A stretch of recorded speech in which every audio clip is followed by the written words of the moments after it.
né? Eu fui adotado desde os meus 30 dias de idade. Então, meu pai e minha mãe adotiva, eles sempre foram 100% francos comigo quanto a isso. Logo que eu peguei uma idadezinha ali, pelo que eu me lembro, assim, ali pelos 5 anos, 6 anos mais ou menos, meu pai já foi me falando: olha, você não veio da barriguinha da mãe. Foi explicando aquela situação desde muito pequeno para mim não ter um choque de realidade, né? Acredito que foi essa a preocupação deles. E desde pequeno eu sempre entendi essa questão. E para mim nunca teve diferença entre os filhos legítimos do pai e a minha parte, né? A minha parte adotiva. Então, para mim sempre foi bem tranquilo, porque eu nunca me senti adotado. Só que chegou um momento da minha vida que eu tive curiosidade em saber quem são. Ali na minha adolescência, ali com 14, 15 anos, eu comecei a ter esse interesse. Poxa, quem será que é meu pai? Será que eu sou parecido com ele? A minha mãe, como é que será que é ela? O que será que eu tenho um nariz parecido? Alguma coisa. E eu lembro que quando eu vim do Paraná ainda, eu era muito pequenininho, tinha 5 para 6 anos ali. E eu tinha algumas amizades que a gente brincava ali em volta de casa. E tinha uma menina que a gente brincava, era amigo de família, né? A gente se visitava sempre. E essa menina me achou no Facebook, muitos anos depois, ali com 14 anos já. E um dia eu compartilhei uma foto no Facebook junto com o pai. A gente estava na igreja, compartilhei ali, eu, o pai. E essa menina viu a foto. E a minha mãe era amiga dessa menina no Facebook. Então, eu tinha toda a minha parte de família de sangue lá do Paraná, que eram amigos dessa menina lá. E através dessa menina, desse perfil no Facebook, que é a Milena, eles acabaram me encontrando e vendo: poxa, é o Batista, deve ser o Natan. Aí entraram lá e viram que era eu. Aí houve um contato de uma tia. A mãe não fez o contato direto. Houve o contato de uma tia pra gente começar a conversar e tal. E daí aí me explodiu a curiosidade, né? A gente começou a trocar mensagens e tal. Hoje eu tenho contato dela no WhatsApp ali. Mas a Mônica pode me ajudar. É um sentimento bem estranho, sabe, Mônica? Porque toda a vida eu me senti criado pela minha mãe e pelo meu pai. Então, pra mim é um negócio meio delicado ainda, sabe? Mas eu jamais tive receio da decisão que ela tomou. Porque eu sempre fui muito bem educado e instruído sobre essas decisões dela. E hoje, sendo pai, eu vejo que foi a melhor opção de todas, né? A gente vê. Então, teve uma perseguição pela parte do meu pai biológico. Ele não queria. Foi um relacionamento muito precoce.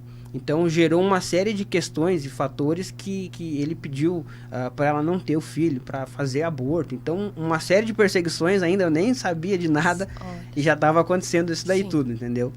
Até esses dias ela me ligou, a gente conversou sobre chamado de vídeo ali, e mostrei o Miguel para ela. Foi um momento bem bacana, sabe? Ela se emocionou bastante, e ela carrega muita culpa disso, sabe? Ela não se perdoa. Ela já falou pra mim, e eu já liberei o perdão umas 300 vezes sobre ela, mas ainda ela não consegue se sentir liberta disso, né? Eu acredito que a gente vai ter que ir lá na casa dela mesmo, visitar ela, e eu quero fazer isso, né?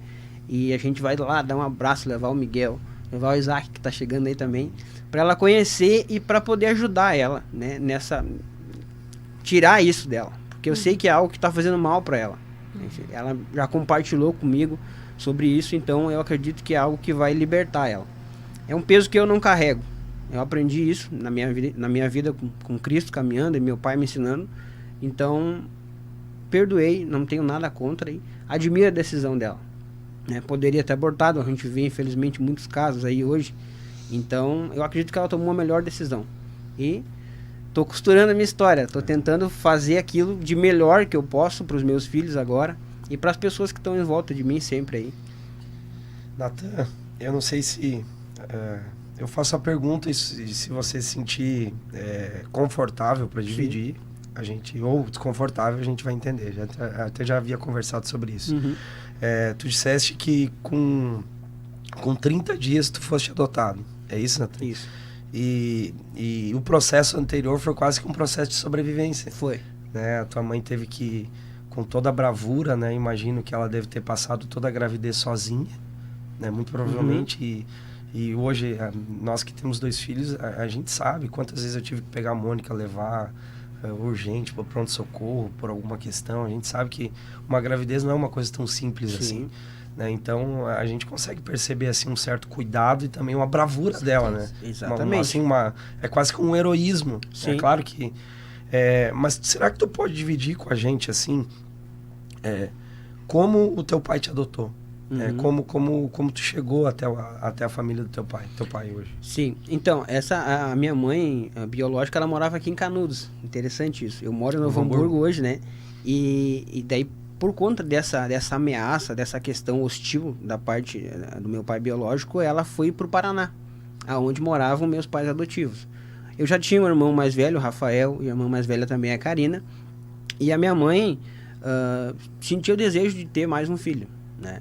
Então, um belo dia ela teve um sonho com um bebê num carrinho e ela viu o nosso cérebro, pelo que eu sei, ele não consegue criar a imagem de um rosto. Ele só consegue se lembrar. Se tu já viu aquela pessoa no sonho, tu vai conseguir ver ela.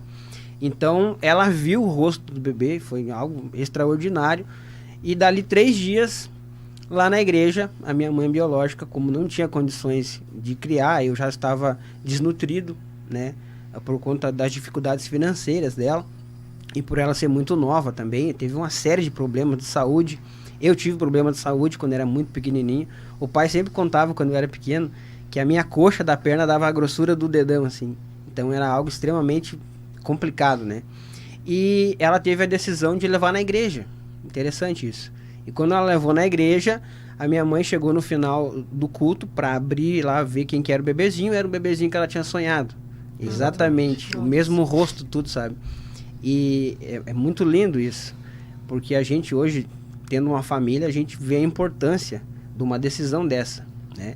E quando ela teve sentimento de adotar, ela foi para casa já comigo, já levou a criança junto, né? A benção dela. E daí o que aconteceu? Tinha um processo de adoção.